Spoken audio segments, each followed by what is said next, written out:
जय हिंद साथियों, आप सभी का स्वागत है आपके अपने इस YouTube चैनल वीनस क्लासेस पर। आज की इस क्लास में हम लोग देखेंगे साथियों यूपी होम गार्ड के लिए ऐसे कुछ जीके जीएस के प्रश्न जो आपकी परीक्षा के लिए अति महत्वपूर्ण साबित होंगे। तो ज्यादा समय न लेते हुए सीधा अपना प्रश्नों पर फोकस करते हैं। पहला प्रश्न देखिए साथियों क्या कहता है ये देखिए पहला प्रश्न कहता है भारतीय संविधान के अनुसार अनुच्छेद 14 से 18 निम्नलिखित में से किस मौलिक अधिकार से संबंधित हैं। तो साथियों अनुच्छेद 14 से 18 ये साथियों समानता के अधिकार या समता के अधिकार से संबंधित हैं। ठीक है, ऑप्शन बी आपके प्रश्न का एकदम करेक्ट जवाब होगा। अगर आपसे पूछ लेता है साथियों कि धर्म की स्वतंत्रता का जो अधिकार है ये कौन से अनुच्छेद में है, तो धर्म की स्वतंत्रता जो है ये अनुच्छेद 25 से अनुच्छेद 28 में है। अगर आपसे पूछ लेता है शोषण के विरुद्ध जो अधिकार है ये कौन से अनुच्छेद में है, तो ये साथियों किसमें हो जाएगा, ये हो जाएगा साथियों अनुच्छेद 23 से अनुच्छेद 24, 23 और 24 कह सकते हैं इसको। ठीक है, अगर पूछ लेता है संवैधानिक का अधिकार, संवैधानिक उपचारों का जो अधिकार है वो अनुच्छेद 32 से संबंधित है। सभी बच्चे जानते हैं कि ये जो मौलिक अधिकार हैं, कौन मौलिक जो अधिकार हैं ये साथियों कहां से लिए गए हैं, ये अमेरिका के संविधान से भारत में लिए गए हैं। और जिनकी संख्या कितनी है, जिनकी संख्या जो है साथियों 6 है। ये सभी चीजें आपको याद रखना है। देखते हैं साथियों नेक्स्ट देखेंगे, ये रहा क्या कहता है कि निम्नलिखित में से कौन सा दिन अंतरराष्ट्रीय श्रमिक दिवस के रूप में मनाया जाता है। तो कौन सा दिन साथियों जो अंतरराष्ट्रीय श्रमिक दिवस 1 मई को मनाया जाता है प्रत्येक वर्ष। ऑप्शन बी आपके प्रश्न का एकदम सही जवाब होगा। साथियों कुछ बच्चे मुझसे कह रहे थे कि हिंदी और इंग्लिश दोनों में सर प्रश्न को टाइप करके लाया करिए, तो मैंने उनके कहने पर हिंदी और इंग्लिश दोनों में टाइप करके लाया हूं। ठीक है, इसके अतिरिक्त अगर आपसे पूछ ले कि साथियों विश्व हिंदी दिवस, तो विश्व हिंदी दिवस तो 10 जनवरी को मनाया जाता है। क्या 10 जनवरी को विश्व हिंदी दिवस। और अगर इसके अतिरिक्त आपसे पूछ ले साथियों कैंसर दिवस, तो कैंसर दिवस साथियों कब, 4 फरवरी को कैंसर दिवस मनाया जाता है। 4 फरवरी को कैंसर दिवस मनाया जाता है, वो भी विश्व कैंसर दिवस। ठीक है, अगर इसके अतिरिक्त आपसे पूछ लेता है कि साथियों टीबी दिवस यानी कि विश्व क्षय रोग दिवस, तो साथियों ये मनाया जाता है 24 मार्च को। कब, 24 मार्च को विश्व क्षय दिवस यानी कि टीबी दिवस, टीबी जो बीमारी होती है ट्यूबरकुलोसिस। ठीक है, बाकी इसके अतिरिक्त साथियों बहुत महत्वपूर्ण दिवस है। अगर इसी में सभी को बताने लगेंगे तो ये क्लास बहुत लंबा खिंच जाएगा। ठीक है, इसके लिए अतिरिक्त अलग से हम क्लास ले आएंगे। देखते हैं साथियों अगला प्रश्न ये रहा मित्रों, क्या कहता है निम्नलिखित में से कौन सा अम्ल पालक में पाया जाता है, पालक में मौजूद होता है। तो साथियों बात कर ले कौन सा अम्ल, बात कर ले ऑक्जेलिक एसिड। ये ऑक्जेलिक एसिड जो है साथियों ये पत्तेदार फलों में और साथियों सब्जियों में पाया जाता है। और यही चीज साथियों किसमें, मेवा बीज में पाया जाता है, मेवा में। इसका आईयूपीएसी नाम क्या है, इसका आईयूपीएसी नाम की बात कर ले, आईयूपीएसी जो नाम है इसका, तो ये है साथियों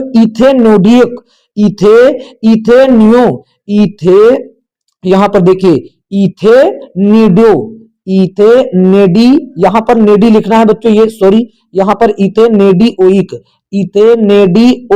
अम्ल। ठीक है, इथेनेडिओइक अम्ल ये अम्ल हो गया। अगर इसके सूत्र की बात कर ले साथियों, तो सूत्र में क्या होता है, H की संख्या 2 और साथियों C की संख्या 2 और O की संख्या 4, H2C2O4। ठीक है, ये हो गया इसका सूत्र, रासायनिक सूत्र। ठीक है, जबकि इसके अतिरिक्त साथियों आपसे पूछ ले कि ये लैक्टिक एसिड किसमें पाया जाता है, तो ये लैक्टिक एसिड जो है साथियों ये दूध में पाया जाता है। और साइट्रिक अम्ल जो है, साइट्रिक अम्ल अगर आपसे पूछ लेता है तो ये किसमें, ये साथियों खट्टे फल जैसे कि नींबू में पाया जाता है और संतरा में पाया जाता है, ठीक है। और इसके अतिरिक्त एसिटिक अम्ल पूछ ले तो ये साथियों सिरका में पाया जाता है। यूं कह ले तो जो सिरका रस है वही एसिटिक अम्ल होता है, ये सिरका में। इसके अतिरिक्त साथियों आपको याद रखना है कि फार्मिक अम्ल, एक होता है फार्मिक अम्ल। फार्मिक अम्ल जो होता है साथियों ये कहां पर पाया जाता है, ये साथियों चींटी के डंक में पाया जाता है। कहां पर, चींटी के डंक में पाया जाता है, ये आपको याद रखना है, चींटी के डंक में पाया जाता है, ठीक है, चींटी के डंक में, ये याद रखेंगे। और इसके अतिरिक्त एक और याद रख लेंगे, टार्ट्रिक अम्ल, इसको हटा दें। एक और होता है कौन सा, टार्ट्रिक अम्ल। टार्ट्रिक अम्ल होता है एक, ये टार्ट्रिक अम्ल जो होता है ये साथियों इमली और अंगूर में पाया जाता है। किसमें, इमली हो गया और आपका अंगूर, इसमें पाया जाता है, ठीक है। ये आपकी परीक्षा के लिए महत्वपूर्ण है, इसीलिए मैंने इनको बता दिया। आगे देखेंगे साथियों अगला प्रश्न। अगला प्रश्न ये रहा बच्चों, क्या कहता है कि soldiering with dignity, soldiering with dignity निम्नलिखित में से किस दिग्गज भारतीय सैन्य अधिकारी पर लिखा गया एक उपन्यास है, तो बताएंगे। तो ये साथियों सोल्जरिंग विद डिग्निटी जो है ये फील्ड मार्शल सैम मेनेकशा के ऊपर लिखा गया साथियों एक उपसैन्य वो एक उपन्यास है जो कि भारत के एक सैन्य अधिकारी है, ठीक है। ऑप्शन 20 प्रश्न का करेक्ट जवाब हुआ। देखते हैं साथियों अगला प्रश्न। अगला प्रश्न देखेंगे ये साथियों क्या कहता है, यहां पर देखेंगे, कहता है कारपोरेट्स को राष्ट्रीय विकास के प्रभावी योगदानकर्ता बनाने के लिए नियामक और प्रशासनिक ढांचे की जिम्मेदारी भारत के निम्नलिखित में से किस मंत्रालय के अंतर्गत आती है। तो यहां पर कारपोरेट शब्द कह दिया तो इसीलिए यहां पर कारपोरेट मंत्रालय यहां पर दे भी रखा है, यही साथियों आपका उत्तर हो जाएगा। Option C is the right answer of this question. देखते हैं साथियों अगला प्रश्न। अगला प्रश्न देखेंगे मित्रों ये रहा, क्या कहता है यहां पर देखेंगे भौतिक अनुसंधान प्रयोगशाला यानी कि मुख्य परिसर निम्नलिखित में से कहां पर स्थित है। तो ये साथियों अहमदाबाद गुजरात में स्थित है। कहां पर, अहमदाबाद गुजरात में स्थित है, ये बात याद रखेंगे। देखते हैं साथियों अगला प्रश्न। अगला प्रश्न ये रहा मित्रों, क्या कहता है, कहता उत्तर प्रदेश में वुमेन पावर लाइन WPL के लिए संपर्क नंबर क्या है। तो महिला हेल्पलाइन नंबर जो है वो 1090 है। क्या है, 1090। ऑप्शन डी करेक्ट जवाब होता है। इसके अतिरिक्त अगर आपसे ये पूछ देता कि साथियों साइबर अपराध के लिए हेल्पलाइन नंबर क्या है, किसके लिए, साइबर अपराध, साइबर क्राइम के लिए, ये महत्वपूर्ण है, बता रहे हैं। साइबर अपराध के लिए क्या होगा अगर आपसे पूछ देता, तो साइबर अपराध के लिए साथियों 1930 जो है ये हेल्पलाइन नंबर है। इसके अतिरिक्त अगर आपसे पूछ देता चाइल्ड हेल्पलाइन नंबर क्या है, चाइल्ड के लिए हेल्पलाइन नंबर क्या है, तो ये साथी हो जाता 1098। इसके अतिरिक्त यदि आपसे पूछ देता यातायात पुलिस, ट्रैफिक पुलिस, यातायात पुलिस के लिए, ठीक है, तो आप क्या करते, तो आप क्या लगाते, यातायात पुलिस, ठीक है। यातायात पुलिस के लिए अगर कहता तो 1095।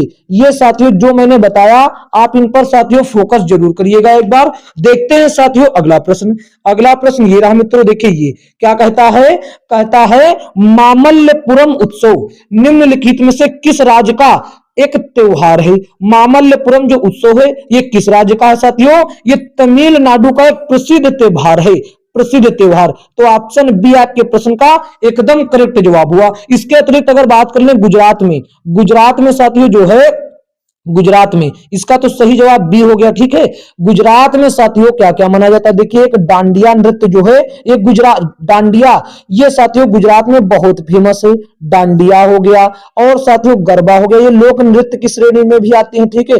गरबा हो गया और टिप्पणी हो गया, ठीक है, टिप्पणी। और साथियों इसके अतिरिक्त मंडवा, बहुत है साथियों। अब कर्नाटक के लिए भी आपको बतला देते हैं, कर्नाटक में साथियों यक्षगान होता है, बहुत फेमस है यक्षगान।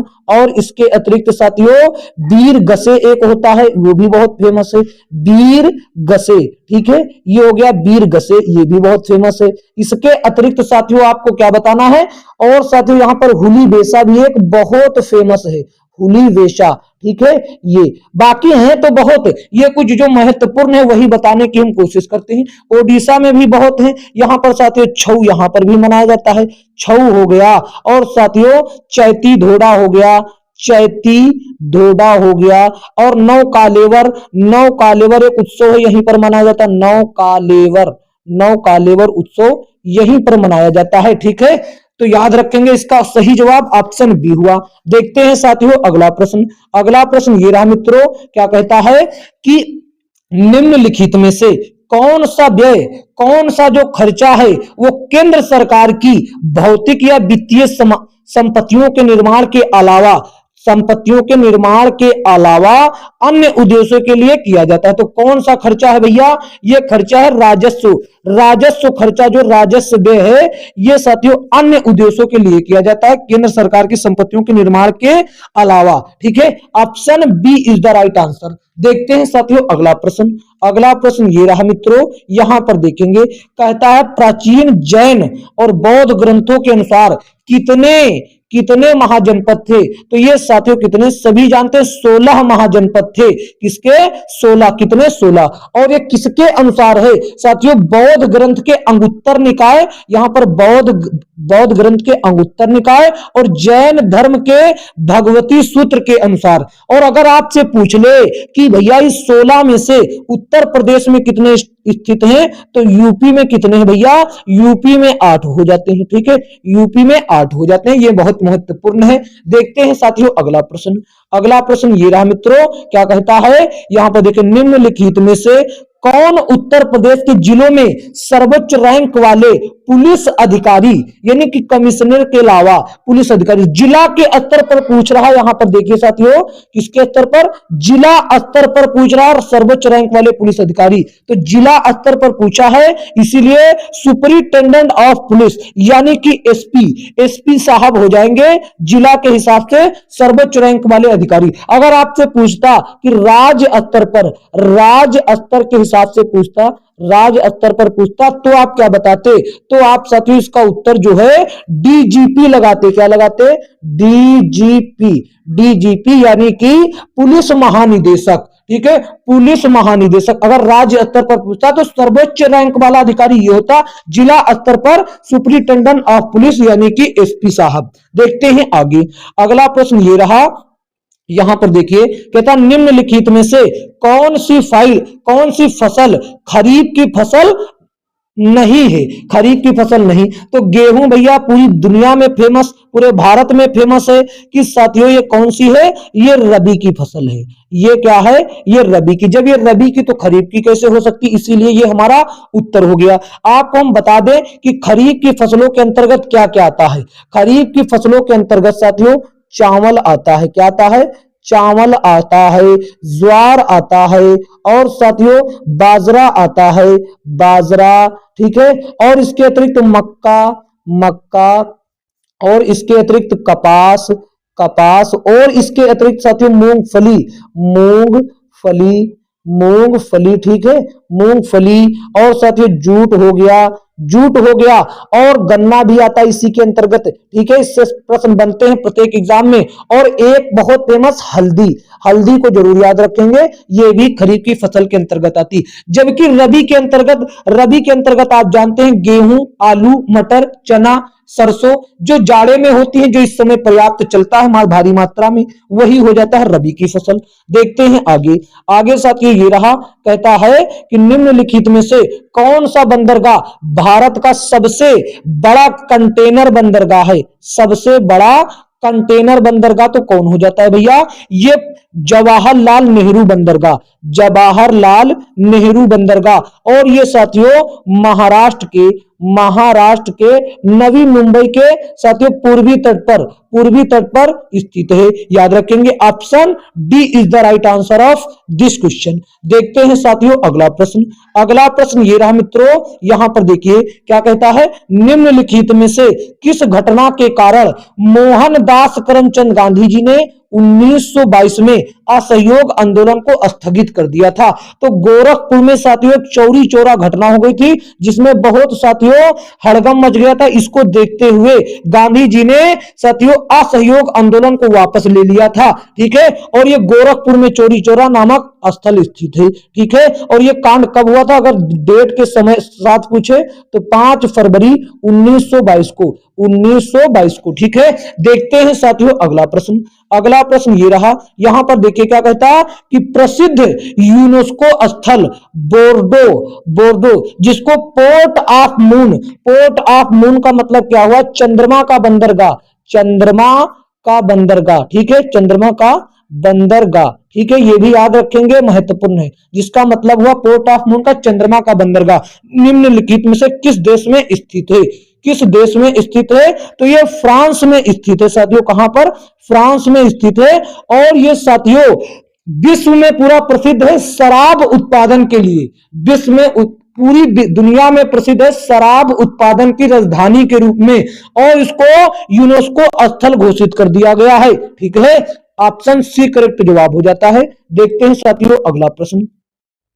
अगला प्रश्न देखिए भैया ये रहा, क्या कहता है, यहां पर देखेंगे, कहता उत्तर प्रदेश में राजकीय स्वतंत्रता संग्रहालय शहीद स्मारक निम्नलिखित में से किस स्थान पर स्थित है। तो भैया 1857 की क्रांति से कौन सा स्थल जुड़ा हुआ है, सबसे महत्वपूर्ण स्थल मेरठ है, इसीलिए आपका उत्तर ऑप्शन ए सही जवाब होगा। क्या होगा, option A is the right answer of this question. देखते हैं साथियों अगला प्रश्न। अगला प्रश्न ये रहा भैया, देखिए ये देखिए क्या कहता है, जनगणना 2011 के अनुसार उत्तर प्रदेश राज्य का समान लिंगानुपात क्या, समग्र लिंगानुपात क्या था। तो यहां पर मैंने आपको बताया उत्तर प्रदेश में 88 व्यक्ति ज्यादा हैं, मतलब कि साथियों 912, लिंगानुपात कितना है 912, 1000 महिलाओं पुरुषों पर महिलाओं की संख्या को लिंगानुपात कहा जाता। यहां पर 1000 पुरुष है तो 912 महिला, 88 पुरुष ज्यादा हैं कि नहीं, बस ऐसे 88 ज्यादा हैं, ये याद रखेंगे, आपको सदैव याद रहेगा। ठीक है, तो देखते हैं साथियों आगे। अगला प्रश्न देखते हैं, ये रहा मित्रों, क्या कहता है, कहता है अंतरराष्ट्रीय श्रम संगठन ILO ने बाल श्रम के वैश्विक स्तर और इसे खत्म करने के लिए आवश्यक कार्रवाई और प्रयासों पर ध्यान केंद्रित करने के लिए 2002 में बाल श्रम के खिलाफ विश्व दिवस की शुरुआत की। प्रत्येक वर्ष विश्व बाल श्रम निषेध दिवस किस तारीख को मनाया जाता है, प्रत्येक वर्ष किस तिथि को भैया विश्व बाल श्रम निषेध दिवस मनाया जाता है। तो आप बता सकते हैं इस प्रश्न को, बिल्कुल बता सकते हैं, बहुत बढ़िया प्रश्न हो जाएगा आपका उत्तर 12 जून। क्या हो जाएगा साथियों, 12 जून। Option D is the right answer of this question. देखते हैं साथियों अगला प्रश्न। अगला प्रश्न ये रहा भैया, क्या कहता है, निम्नलिखित में से किस विशेष बल को विमान और हवाई अड्डों पर अपहरण और इसी तरह की सुरक्षा स्थितियों का जवाब देने के लिए, क्या जवाब देने के लिए विशिष्ट दक्ष बल के रूप में नियुक्त किया गया। तो ये हो जाता है national security guard, NSG। Option D आपके प्रश्न का एकदम सही जवाब हो जाता है। देखते हैं साथियों अगला प्रश्न। अगला प्रश्न ये रहा मित्रों, कहता राजस्व परिषद उत्तर प्रदेश की स्थापना निम्नलिखित में से किस जिले में की गई।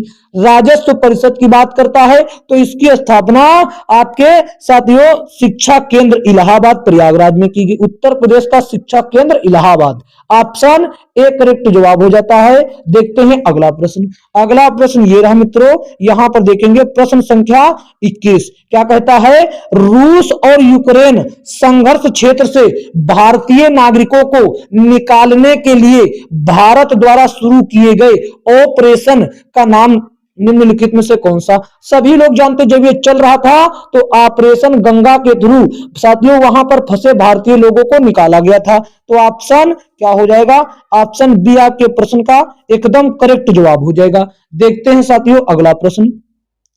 अगला प्रश्न ये रहा साथियों, विमुद्रीकरण से संबंधित प्रश्न। विमुद्रीकरण कहता है 2016 में की गई नोटबंदी किस मूल्य की मुद्रा को चलन से बाहर कर दिया गया था।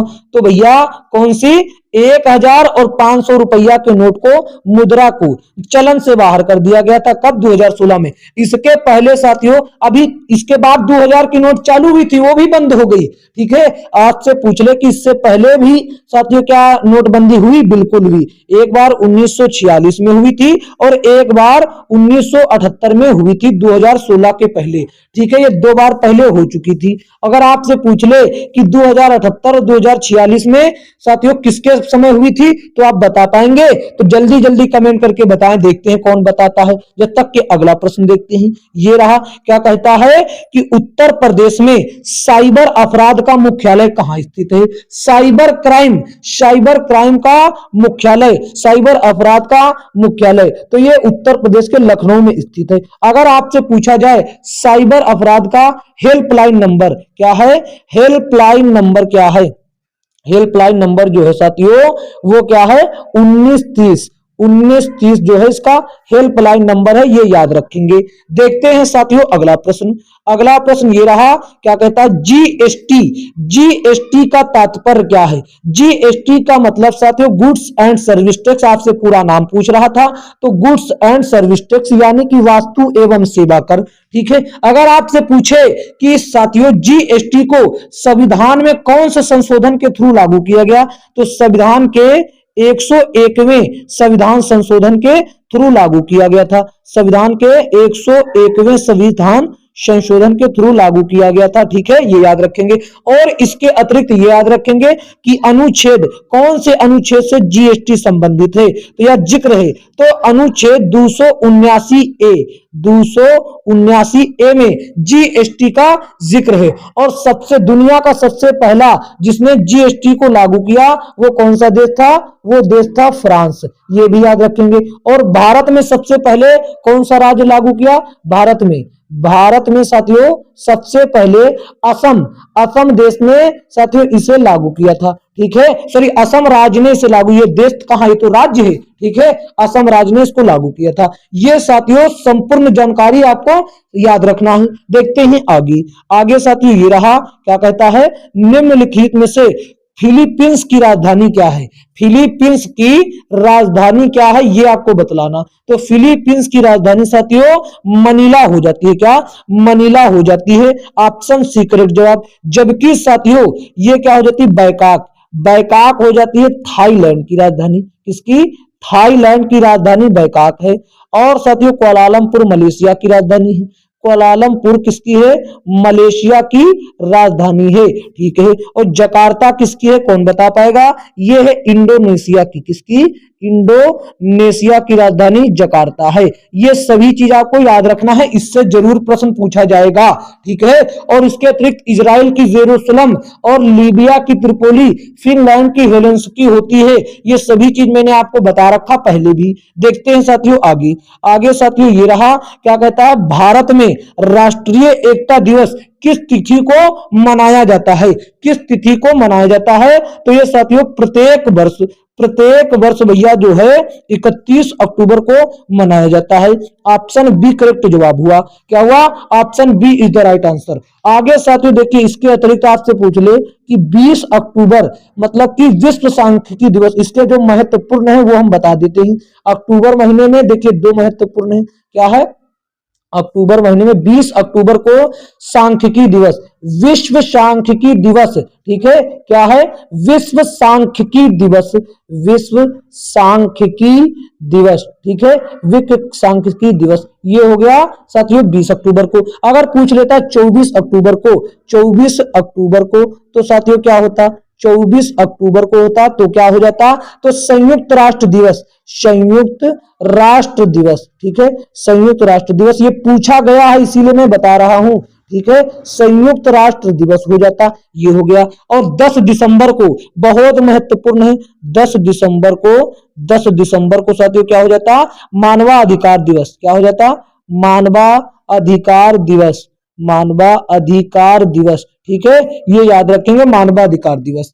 और पृथ्वी दिवस, विश्व पृथ्वी दिवस 22 अप्रैल को मनाया जाता है, ये भी इसके अतिरिक्त याद रखेंगे। देखेंगे ये रहा साथियों, क्या कहता है? निम्नलिखित में से किस प्रसिद्ध लेखक को उपन्यास सम्राट के नाम से जाना जाता है? तो भैया सभी लोग जानते हैं मुंशी प्रेमचंद जी को साथियों सम्राट, किसका सम्राट? उपन्यास सम्राट के नाम से जाना जाता। और ये उनको नाम किसने दिया, ये बहुत महत्वपूर्ण है। तो ये साथियों उनको उपाधि जो है बंगाल के प्रसिद्ध प्रसिद्ध उपन्यासकार शरत चंद्र चट्टोपाध्याय, किसने दिया? शरद चंद्र चट्टोपाध्याय जी ने दिया। शरद चंद्र चट्टोपाध्याय जी ने इनको ये उपाधि दी थी। ठीक है, शरद चंद्र चट्टोपाध्याय, याद रखेंगे, महत्वपूर्ण है। ठीक है, याद रखना ही है इसको आपको, क्योंकि ये कहीं भी अचानक से पूछा जा सकता है। देखते हैं साथियों आगे। अगला प्रश्न ये रहा, कहता है चंद्रयान 3 के लैंडर का क्या नाम था? लैंडर का नाम सभी लोग जानते हैं विक्रम था। अगर रोवर का नाम पूछता, रोवर का नाम पूछता कि चंद्रयान 3 के रोवर का नाम, तो ये प्रज्ञान था। ठीक है, रोवर प्रज्ञान था और लैंडर विक्रम था। ऑप्शन डी सही जवाब हुआ। देखते हैं साथियों आगे। अगला प्रश्न ये रहा भैया, क्या कहता, निम्नलिखित में से कौन सा भारत में पुलिस का सर्वोच्च सम्मान है?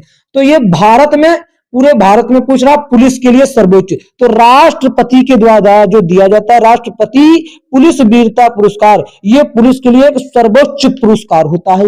ऑप्शन ए करेक्ट जवाब हुआ। ठीक है, देखते हैं साथियों आगे। अगला प्रश्न ये रहा मित्रों, यहां पर देखिए क्या कहता है, कहता है सोशल मीडिया नेटवर्क में पहले जिसे फेसबुक इंक के नाम से जाना जाता था, अब उसका नाम बदलकर क्या कर दिया गया है? इस प्रश्न का उत्तर आपको होमवर्क के तौर पर देना है। होमवर्क के तौर पर इसका उत्तर देना है। ठीक है मित्रों, होमवर्क के तौर पर देना। और साथियों आप साथ ही बताएं कि यह क्लास कैसी लगी। अगर यह क्लास जरा सा भी अच्छी लगी तो इसको एक प्यारा सा लाइक करें, और साथियों इसे अपने दोस्तों में शेयर जरूर करें। और चैनल पर नए साथियों तो चैनल को सब्सक्राइब करके नोटिफिकेशन बेल को ऑल पर जरूर क्लिक, सब्सक्राइब करके नोटिफिकेशन बेल को ऑल पर जरूर क्लिक करें, ताकि आने वाली आगामी क्लासों का नोटिफिकेशन आप तक पहुंच सके। तो मिलेंगे साथियों किसी अन्य क्लास में।